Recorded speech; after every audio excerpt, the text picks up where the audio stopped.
All right, well, we got snow again.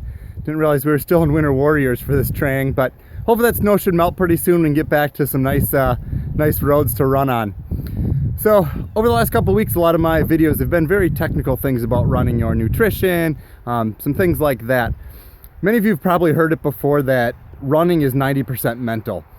And for me, it took me a couple of years of running to finally kind of realize that and really understand what that meant.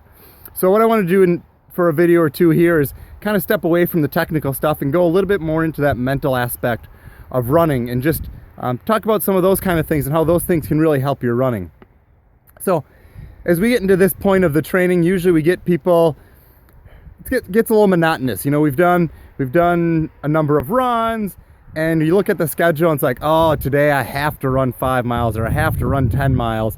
You go out for a run and it might be, 9.9 miles and you're like, oh, I got to get 10 in, so I got to run around the parking lot to get to that 10. What I'm trying to tell you is, sometimes you got to step back and just make sure that you're still having fun with running. That from an internal standpoint, that you're still enjoying what you do. And sometimes when you focus too much on that program, you can get away from that. And you can get away from that truly loving running. And instead of being I get to run, it's I have to run. So I'm here to tell you, you don't have to follow that program exactly 100% to a T. If some days it's not quite feeling it, you can take it a little bit easier that day, maybe cut off a little miles, and you don't have to run around the parking lot to get to that exact 10.0 or 11.0, whatever the mileage is. The other thing is you want to find something that you really love about running. When you're having those rough days, go do that.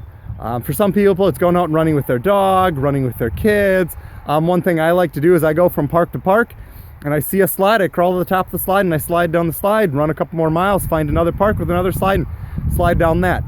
Anything that just keeps you excited about running and gets you out there. Don't worry about your time, don't worry about your pace, don't worry about how many miles you put in there. I tell people, take that watch, throw it away for a day and just go out and run and have fun with running. Now my personal favorite, and I think a lot of you know this, is I love it. I love running on trails. I'll take the watch off, won't even have it. My pace will be 2, 3, maybe 5 minutes slower than what I normally run.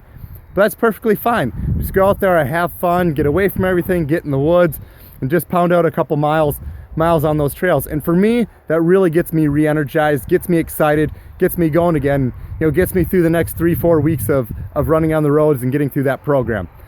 So just remember, we've got our training program. You want to get your miles in, you want to do those things. But when you're having that rough day, when it just doesn't quite feel right, it feels like you got lead in your feet, it's okay to vary it and get away from that, oh, I have to do 5 miles today, and really go out there and say, hey, what can I do where I can say, I really want to get out there and I get to do this today.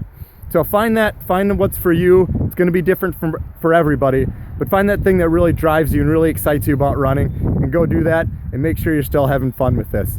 If you have any questions, any thoughts of different things, I've got other ideas. There's a bunch of crazy things I've done over the years just to kind of re-energize myself. So feel free to ask me, ask any of the pacers, but keep it up, keep having fun.